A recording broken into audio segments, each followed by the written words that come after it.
was a mouthpiece of God to the Gentile church. And today, because of the work this man was entrusted with, we have what we call the Bible. This is a man who was given divine mandate to speak with authority, and because he could not be everywhere, he was not omnipresent like God. That's why he had to use men like Timothy to represent him wherever he could not be available. And the Titus, he would give them commands to go and the command, not to make requests, not to persuade men, but to use authority, because whatever he was commanding them to do, he was out to defend the gospel, the true teachings, the sound teachings of the word of God, the sound teachings of the word. And any heresy would distort God's plan and the purpose on earth. So he had to give them. That's why he had to ensure that he asserted who he was.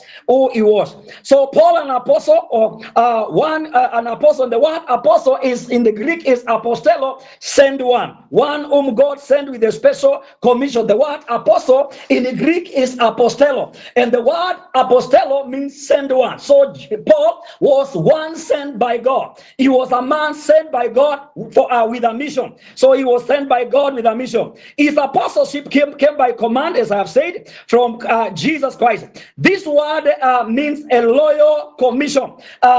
He was a loyal commission because he was sent by King of Kings. He was sent by King of, alikuwa ametumwa na mbingu akilishe ufalme wa mbingu umu duniani, mapenzi ya mbingu yatimie umu duniani in the lives of men. So his was a loyal commission, and therefore Timothy was also receiving divine instructions kutoka kwa mtume Paulo ambaye alikuwa ametumwa na Mungu, naye anamtuma Timothy with the same delegated authority. Anayempokea Timotheo anampokea Paulo, anapokea Paulo aliyetumwa na Mungu, na anayepokea Paulo aliyetumwa na Mungu anampokea Mungu. That's the chain of command. So Jesus is described as our hope. Mstari wa mwisho pale anasema he is talking of an apostle of Jesus Christ. He is talking of an apostle of Jesus Christ. An apostle of Jesus Christ. An apostle of Jesus Christ according to the commandment of God, our Savior, and of Jesus Christ, who is our hope. Who is our hope? Jesus Christ, who is our hope. We want to look at remember in Bible exposition, we normally do what we dissect scriptures. Tunangawa maandiko. We want to get truth from every word, because every word that was written in the word of God has a meaning. It has something. And for us to be able to benefit from whatever is written in the word of God, we must be able to understand the meaning of every word, because no word was placed there by mistake. It had a purpose, it had a reason. So he's talking about Jesus described as our hope. The term which directs the leader's attention to a certain fulfillment of God's saving plan in Christ Jesus. Christ is our hope. He is our hope of glory, because it is a term that is fulfilling God's saving plan. So because it is in Christ Jesus we have hope of eternal life. We have hope of eternal life. Kama vile maandiko yanasema in the book of Colossians. Let's look at the word of God in the book of Colossians. That's Jesus Christ, our hope. In the book of Colossians, let's look at the word of God in the book of Colossians. Colossians, where are you? You want to read you? Colossians.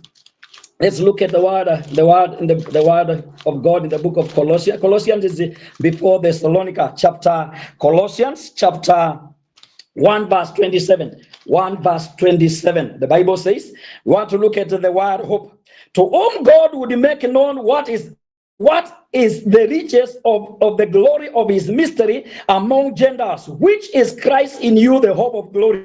In Christ Jesus, the Bible says, to whom God would make known what is his riches of glory of this mystery among Gentiles, which is Christ in you, the hope of glory. It is through Christ we access all the blessings of God. It is in Christ Jesus.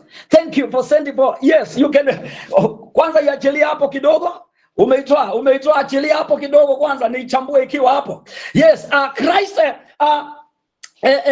Jesus Christ is the yes, they took to them God has chosen. To them God has chosen. Hallelujah, hallelujah, hallelujah. Wacha nisome hii yangu yake inatetemeka. To whom God would make known what is the riches of the glory of Christ, the mystery of the mystery among Gentiles, which is Christ in you, the hope of glory. So Christ is our hope of glory. What does that one mean? Oh, what God has.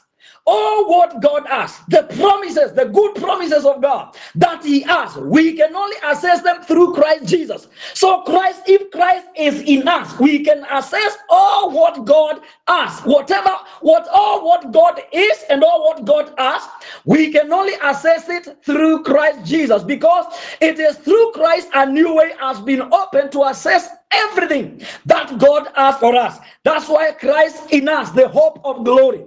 Yeye ni tumaini letu, maana kupitia kwa Yesu Kristo we are partakers of the heavenly blessings. Sasa sisi we are partakers of the heavenly blessings through Christ Jesus. Kwa hivyo kupitia kwa Yesu Kristo we can access all that what God is. That's why Christ in us, the hope of glory. The hope of glory, that's what it means. Then we go to verse 3 so that you may be able at least to do a few things here and there. Verse 3 says, as I heard you upon my departure. Before we go there, let's look at something else here about let's look at verse 2 of our text. Timothy, my true child in true child in the faith, grace and mercy, peace from God the Father and of Jesus Christ. Hapo anaongelelea all the riches. Now we want to look at the riches that God has for us, the riches that we have for us. Na hapa anaongelelea juu ya the mercies of God. The mercies of God, the rehema za Mungu vile ziko mingi. Let's look at that verse to Timothy, my own son in the faith, grace, mercy and the peace from God our Father and Jesus Christ our Lord. What is contained? Why is he talking these words? Why is he talking about? He's talking about grace, mercy, and the peace. These are salutations in his greetings. Why is he wishing his son Timothy grace, mercy, and the peace from God? What does that one mean? The riches of God's mercies encompasses the abundance of generosity of God's kindness and the compassion. Yani yale rehema za Mungu, the mercies of God that are new every morning. Today I may not please the Lord, but tomorrow, because God is rich in mercy, his mercy is renewed every morning. The justice of God demands a sinner to be judged, but the mercies of God demands a sinner to be provided a way of salvation. That's why God is rich in mercy. God, you can never exhaust the mercies of God. They are new every morning. So he is wishing his son grace, mercy, and the love. Because as long as the mercies of God are upon him, the mercies of God will enable him to be able to do whatever he is not able to do. The grace of God, the grace of God will enable him to accomplish all the tasks that Paul was delegated to him. That's why he wished him all this. So these mercies are manifested through forgiveness, grace, and the provision of all good things, demonstrating God boundless love and the concern for humanity. So when he wishes his mercy, because it is by the mercies of God we are forgiven, it is by the mercies of God we are not consumed, because God is so only such that he cannot tolerate iniquity. But he has another attribute, the mercies of God. The mercies of God, when the wrath of God is kindled and God is out to judge the sinner, mercies of God, the mercy of God goes out fast. And the mercy makes a demand. As the righteousness of God makes a demand, a sinner be judged. Mercy also makes a demand upon God. Sinner be provided a way of escape. That's the beauty of God. When you understand the mercies of God, that's why we'll make it to heaven. It's by the mercies of God through grace. It's by the mercies of God that you make it, because mercy is manifested to us by God manifests his mercy by forgiving us, by having compassion to us, even when we don't qualify. All which are elements of grace. You see, when we look at the forgiveness of God, God's mercy, because God's mercy entails also forgiveness of sins. God's mercy in particular is evident in his willingness to forgive sins and the wrongdoings, allowing individuals to experience reconciliation, a fresh start. Bwana asifiwe sana. It is by the mercies of, because the Bible says, if we sin, after having known Christ Jesus as our Lord and the Savior, there remains no other sacrifice for sin, but the mercies of God makes a provision for the sinner. The sinner is still forgiven. That means a Christian, when he sins, when a Christian sins, the mercies of God makes provision for the sinner to be forgiven. That's why the Bible says in the book of 1 John chapter 1 verse 9 and 10 says about if we confess our sins, he is faithful to forgive us our sins and to cleanse us from all unrighteousness. And chapter 2 verse 1 and he says that I write to you little children so that you may sin. But in case any one of you sin, we have Jesus Christ as our advocate. This mercy in operation. We have Jesus Christ as our advocate. The blood for the propitiation of our sins. Kwa hivyo Yesu anatokele ako pale karibu na Mungu at the right hand of God with his flesh blood as the high priest of our confession. Ako pale to plead the mercies of God so that we may be forgiven. That's why, brethren, we will make it to heaven because of the mercies of God. So anaposema grace and the mercy and love, kuna mavile anamaanisha. Then what is grace? Grace, the riches of God's mercy extend to the free and undeserved favor he bestows upon believers, providing them with everything they need to live and live a fulfilled life. That's what the grace of God normally does. Grace of God functions through the highway of mercy. Grace, because grace is unmerited favor. Grace is unmerited. Ni kitu ambao haustahili unapewa. Grace ni enablement. It enables you to be able to do what naturally you can't do.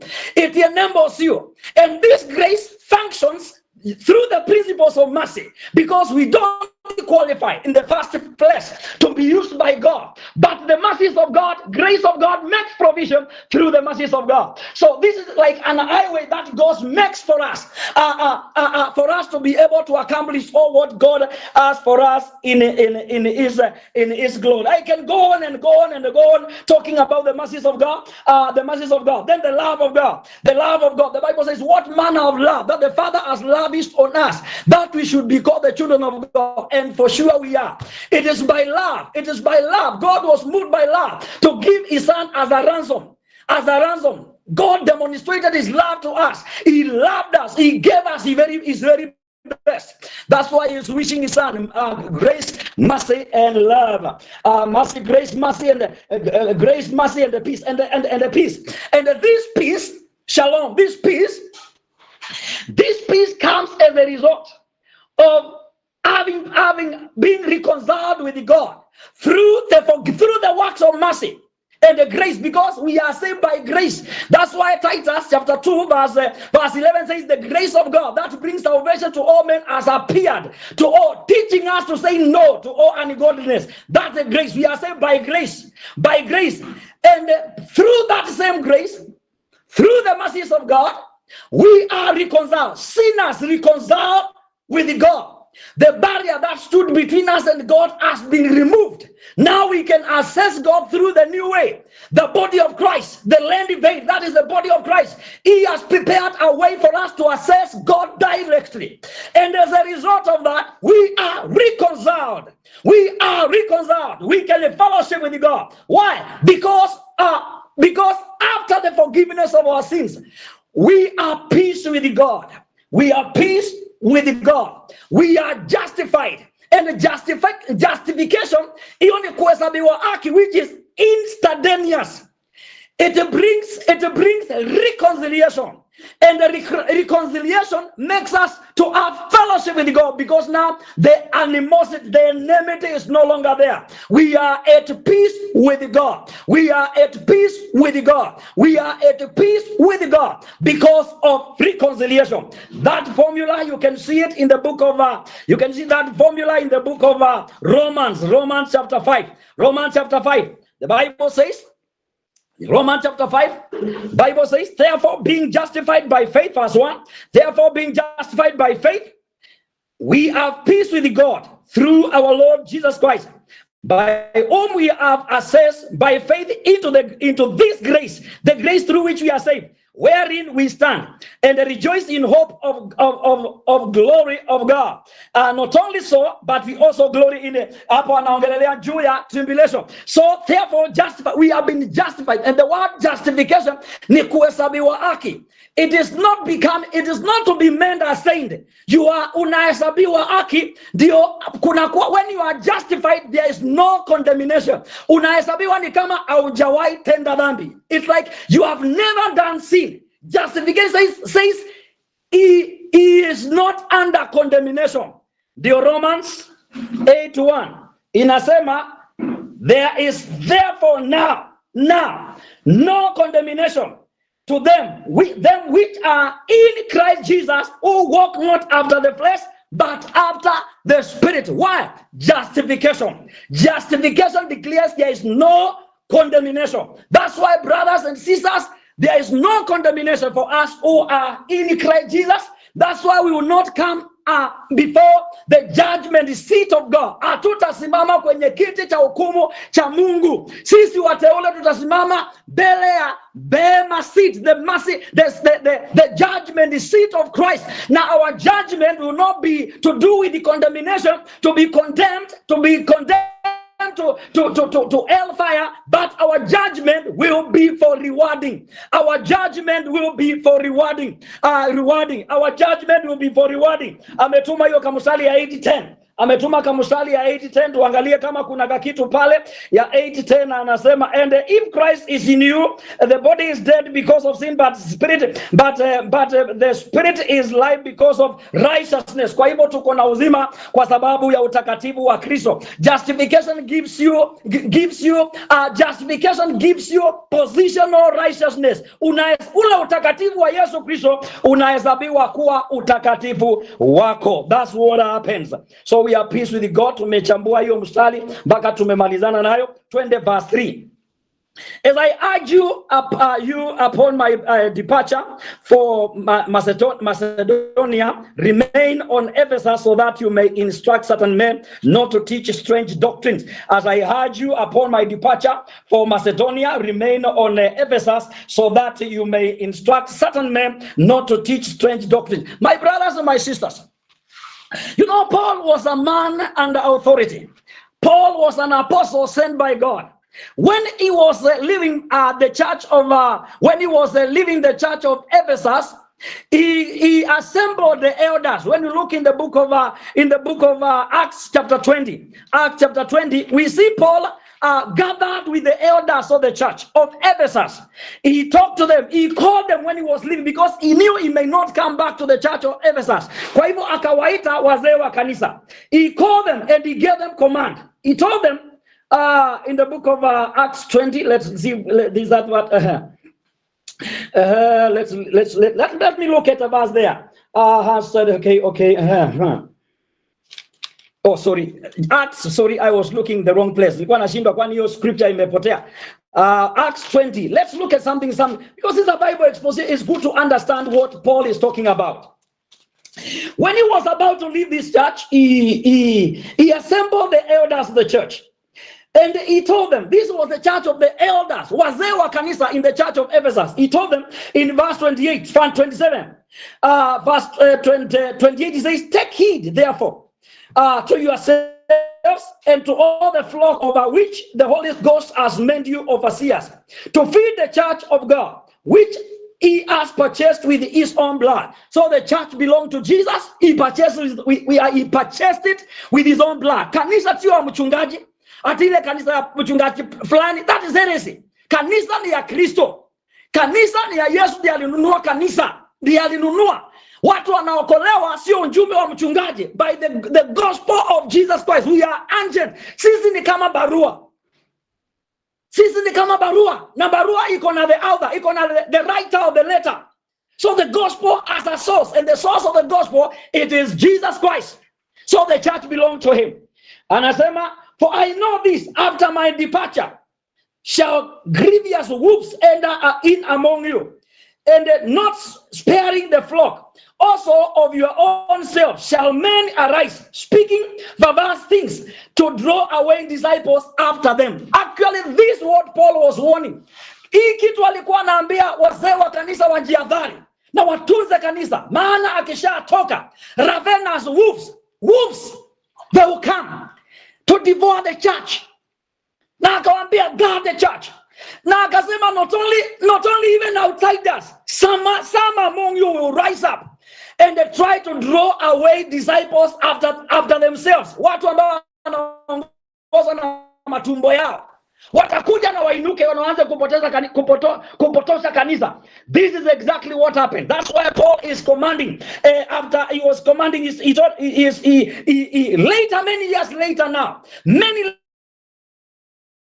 years later, he says, I urged you upon my departure for Macedonia, remain on at Ephesus, so that you may instruct certain men not to teach strange doctrines. Alipotoka kuna watu walikuja wakaanza kufunza mambo potofu, mahubiri ambao sio gospel, ni vitu za watu. Na unajua kitu, it is only the word of God which is inspired. Zile zingine, they may be good messages, but many of them are motivational speech. Ni vitu za kumotivate people. It's not a gospel that can change anybody. The gospel, the word of God, the word of God. When you hear the word of God, when you believe the scriptures, because they are inspired, the word of God. When you believe the word of God has power to change you. The gospel has power to change you. Motivational speech can only excite you. It can arouse you, but it cannot change your character. It can change the way you do your things, but it cannot change your character. It is all the gospel that has power to change you.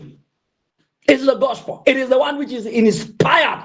It is only the gospel that can make you wise unto salvation, not anything else. So they came teaching other things. These false teachers have no good news to the sinners. Actually, these false teachers, wale mmeshakutana false teachers, hawahubiriangi wenye dhambi, hawahubiriangi kwa crusade watu wa many of the false teachers, they preach to those who are already born again. Ndio watoe kwa wanawapotosha, wanapanda kwekwe ndani yao. They plant tares in the minds of believers. They deviate them from the truth. They deviate them from the light. They make them captive of sin and death. It is only the gospel which is the light of God. Nuru ya Bwana. Ndio mwandishi wa Zaburi akasema, neno lako Mungu ni taa wa miguu yangu. It's a lamp unto my feet. So any other preaching inakutoa kwa nuru, inakuingiza kwa giza. Cults. They lead you. Any cultic teachings, they lead you to darkness. They make you a slave. They make you a puppet of the founder of that religion. But it is only the gospel truth that sets men free. You see? So Paul uses a military language, urging Timothy to command. He said, I urge you that I command you.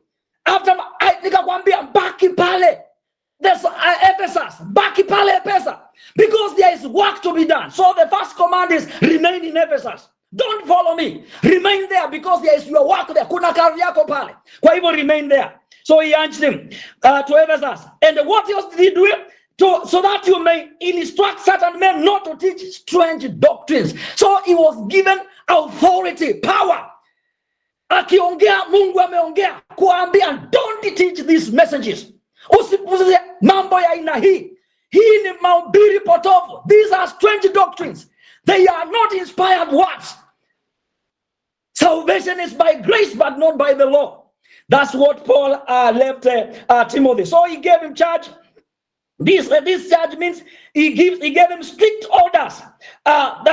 Strict orders become a vile askari, and the commander gives his juniors a command: march forward, shoot, do that, capture that city.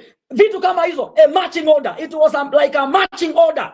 Alipewa, and you don't turn back when you are given an assignment. When you are given military command, you don't return back. You either, if you are to return back, maybe in a casket, you have to go and finish the mission.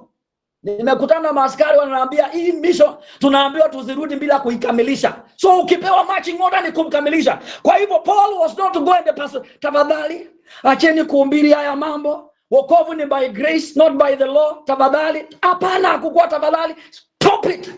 Ndio maana pale pengine akasema if anybody in the book of Galatians tuliona kwamba akisema kwamba if anybody comes preaching another gospel purporting to have come from us or from an angel, let that person be anathema, a cursed person.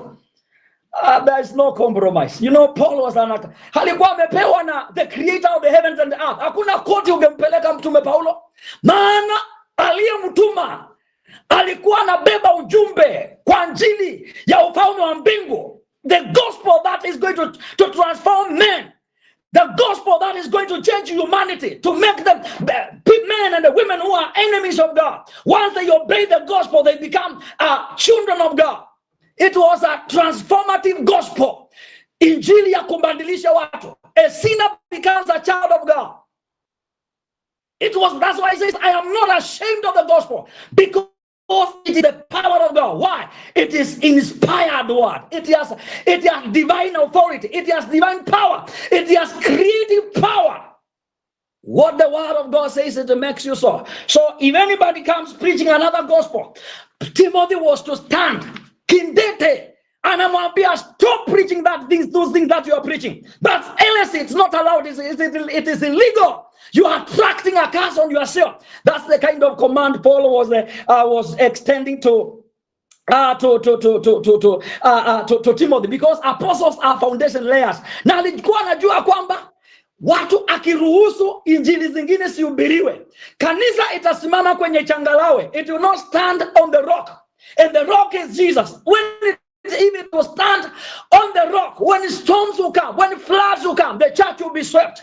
Kwa hivyo lazima kanisa ndio iweze kusimama, lazima isimame juu ya mwamba, na mwamba ni neno la Mungu. It is a true gospel. It is a true the sound doctrine, and the word sound doctrine is a borrowed word from the medical word.